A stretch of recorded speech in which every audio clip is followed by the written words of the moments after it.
हाँ जी बच्चों, कैसे हो आप सभी? पढ़ाई के अलावा सब ठीक है? कल हमने क्या किया था?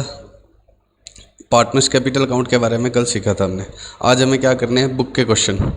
तो जिन बच्चों ने रजिस्ट्रेशन करवा लिया उनकी तो बुक आ गई होगी, जिनके पास जिन्होंने रजिस्ट्रेशन नहीं करवाया है तो वो बुक कैसे देखेंगे? इसके लिए आपको क्या करना पड़ेगा मैं आपको बताता हूँ। गूगल पर जाओ, गूगल पर क्या सर्च करो, ICAI। गूगल पर क्या सर्च करना आपको, ICAI। एक मिनट, मेरे तो सीधा खुला हुआ है, पहले मैं गूगल पर ही जाता हूँ ताकि आप ढूंढ पाओ।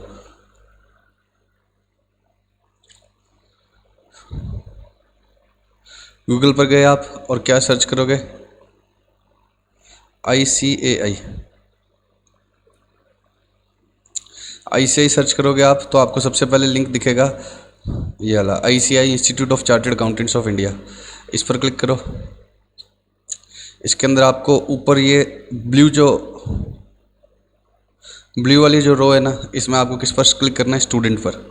किस पर करना है, स्टूडेंट पर। स्टूडेंट पर क्लिक करोगे तो इसमें क्या क्लिक करना है, उसके बाद आपको BOS knowledge portal, BOS stands for board of studies, BOS knowledge portal. इस पर क्लिक करने के बाद आप क्या करोगे, new scheme of education and training में जो फर्स्ट लिंक है फाउंडेशन कोर्स, उस पर क्लिक करोगे। उस पर क्लिक करोगे तो आपका चारों सब्जेक्ट आ जाएंगे, पेपर 1, 2, 3, 4। तो इसमें paper 1 principle and practice of accounting, जिसको हम अकाउंटिंग बोल देते हैं। सब्जेक्ट का नाम इंस्टीट्यूट के हिसाब से क्या है, principle and practice of accounting. इसमें आप क्या क्लिक करोगे, study material relevant for May 2021।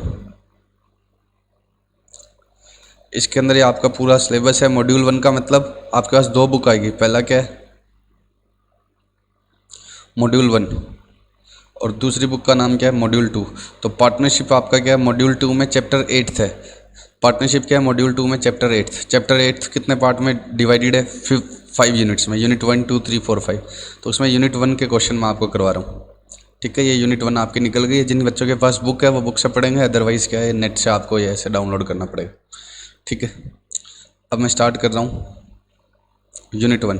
ठीक है, अब ये क्वेश्चन वैसे नहीं होंगे जैसे आपने 11th 12th में पढ़े हैं, उतना इजी नहीं आएगा। यूनिट 1 में भी आपका पहले क्या होता है, पहले ये चैप्टर्स कैसे लिखे हैं आपकी इंस्टीट्यूट की साइट पे,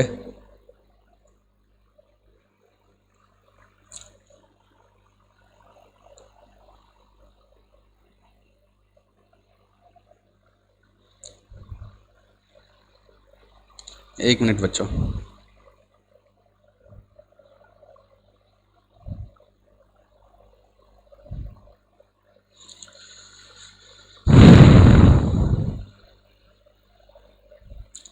एक मिनट स्टूडेंट्स, ये आ गया चैप्टर 8 का तुम्हारा unit number 1, introduction to partnership accounts.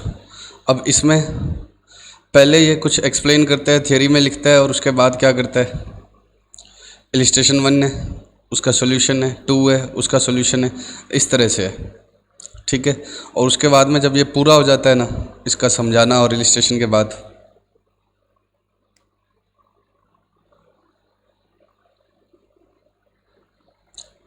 तब इसका क्या स्टार्ट होता है बच्चों, test your knowledge. Test your knowledge का मतलब, अब ये पहले तो इलिस्ट्रेशन के साथ ही सॉल्यूशन थे ना, अब इसमें सिर्फ क्या है, क्वेश्चन है, प्रैक्टिकल क्वेश्चन 1, 2, 3, 4, 5 इस तरह से है। ठीक है, लेकिन इनके सॉल्यूशन भी इसने एंड में दे रखे हैं। तो इस बुक में कोई भी ऐसी चीज़ नहीं है जिसका आपके पास क्या नहीं है, सॉल्यूशन नहीं है। इनके सॉल्यूशन भी इन्होंने एंड में दे रखे हैं। तो अभी हम ये सारे क्वेश्चन ही करेंगे, चाहे इलिस्ट्रेशन है चाहे क्या है, टेस्ट योर नॉलेज वाले। अभी हम कौन सा स्टार्ट कर रहे हैं, टेस्ट योर नॉलेज का क्वेश्चन नंबर 1, प्रैक्टिकल क्वेश्चन 1। ठीक है, पेज नंबर कितने पर है स्टूडेंट्स, ये 8.24 पर है। ये पेज नंबर 8.24 पर है। तो जिनके पास बुक है सीधा पेज नंबर 8.24 पर आ जाओ। प्रैक्टिकल क्वेश्चन 1 हम स्टार्ट कर रहे हैं। ठीक है, स्टार्ट करते हैं हम पढ़ना। Weak, able and lazy are in partnership sharing profit and losses in the ratio of 2:1 and 1, 2:1. Weak, able और लेजी 3 पार्टनर्स है, और किस रेशो में प्रॉफिट बांट रहे हैं, 2:1 में। It is agreed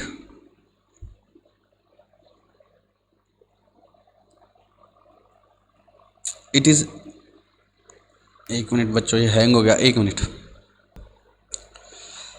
it is agreed that interest on capital will be allowed at the rate of 10% and interest on drawings will be charged at the rate of 8% per annum.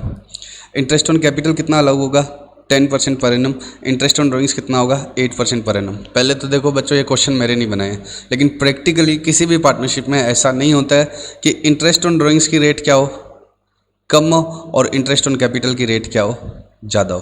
क्यों? क्योंकि फिर तो partner क्या करेगा, firm से drawings कर लेगा 8% से और वापस फर्म में किस रेट से लगा देगा 10% से, तो वो तो 2% वैसे ही कमाने लग जाएगा। उसको ड्राइंग्स नहीं भी करनी होगी तो भी वो ड्राइंग्स करके क्या करेगा, वापस फर्म में कैपिटल लगा देगा, तो इससे 2% उसको अर्निंग होने लग जाएगी। तो practically interest on drawings is always higher than interest on capital. बस ठीक है, अब हमें क्वेश्चन है, अब हम क्वेश्चन को ऑब्जेक्ट थोड़ी कर सकते हैं।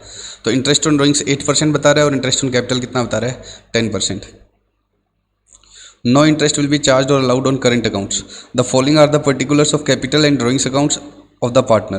कैपिटल दे रखी है वीक की, एबल की, लेजी की, और करंट अकाउंट का बैलेंस दे रखा है वीक का, एबल का, लेजी का। लेजी का करंट अकाउंट का बैलेंस क्या है डेबिट। तो हमें सारे ट्रांजेक्शन किसके थ्रू रूट करने हैं, करंट अकाउंट के थ्रू, क्योंकि करंट अकाउंट दिया हुआ है ना। उसके बाद ड्राइंग्स 15, 10 और 10। The draft account for 2019 showed a net profit. 2019 का मतलब कौन सा है बताओ, पीरियड कहाँ से स्टार्ट हो रहा है 1/1 से 31/12 तक और 1/4 से 31/3 तक। बताओ कौन सा पीरियड है, 1/1 से है या 1/4 से है? 1/1 से है। कैसे पता लगता है, जब 2019 ही लिखा हुआ है तो पक्का कौन सा है 2019 लिखने का मतलब ही क्या है, कब से है 1/1 से। सुनो, अगर लिखा हुआ है 2019 और अगर लिखा हुआ है 2019, 2020 या 1920, तब इसका मतलब क्या होता है, फर्स्ट डे भी 2019 में आना चाहिए ईयर का और लास्ट डे भी किस में आना चाहिए 19 में। और इसका मतलब क्या है, फर्स्ट डे तो 19 में आना चाहिए और लास्ट डे किस में आना चाहिए 20 में। तो फर्स्ट डे 19 में कब आएगा, दोनों ही केस में आ जाएगा। फर्स्ट डे तो 19 में दोनों ही केस में आ जाएगा, लेकिन लास्ट डे भी 19 में होना चाहिए। तो लास्ट डे भी 19 में कब हो सकता है, जब ईयर कौन सा हो 1/1 से 31/12 तक का। फर्स्ट और लास्ट दोनों ही दिन किस में चाहिए, मुझे 19 में चाहिए। फर्स्ट और लास्ट दोनों ही 19 में चाहिए, तो पक्का 1/1 से स्टार्ट होगा। अगर आपने 1/4 से स्टार्ट कर दिया तो ईयर एंड तो फिर किस में आ जाएगा 20 में आ जाएगा ना। 1/4 से स्टार्ट करोगे तो ईयर एंड तो किस में आ जाएगा 20 में। तो अगर लिखा हो 1920 तो इसका मतलब कब से स्टार्ट होगा 1/4 से, और कभी लिखा हो कि 19 इसका मतलब कब से स्टार्ट होगा 1/1 से। ठीक है, तो इसमें क्या लिखा हुआ है 19, इसका मतलब ये कहाँ से स्टार्ट है 1/1 से। The draft account for 2019 showed a net profit of 60,000 before taking into account interest on capital and drawing subject to the following rectifications of error। अब ये कह रहा है कि before taking into account interest on capital, interest on capital अभी हमने account for नहीं किया है, इंटरेस्ट ऑन ड्राइंग्स भी नहीं लगाया है। Subject to the following rectification of error, इसका मतलब क्या है, ये एरर्स अभी क्या करनी है, सही करनी बाकी है। क्या क्या एरर्स है इसमें, life insurance premium of weak amounting to ₹750 pay by the firm on 30 June has been charge to miscellaneous expenditure account.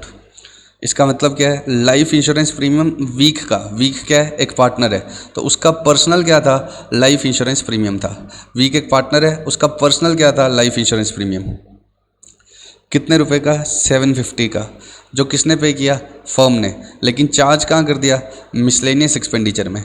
तो पार्टनर का पर्सनल एक्सपेंस था और वो फर्म ने अपना एक्सपेंस मान लिया। क्या करना पड़ेगा क्या नहीं करना वो मैं समझाऊंगा, अभी मैं क्वेश्चन पढ़ता हूँ आगे। Repairs of machine amounting to ₹10,000 has been debited plant account. Machine की रिपेयर थी कितने की 10,000 और वो कहाँ डेबिट कर दी प्लांट में, तो प्लांट डेबिट कर दिया, जबकि डेबिट क्या करना था रिपेयर। तो रिपेयर का एक्सपेंस रिपेयर अकाउंट में डेबिट होना चाहिए था, जबकि हमने उसको क्या मान लिया एसेट, और डैप भी चार्ज कर दिया उसके ऊपर कितना 20%। ट्रैवलिंग एक्सपेंस और ₹3,000 of able for a pleasure trip. Travelling expense किसका था एबल का,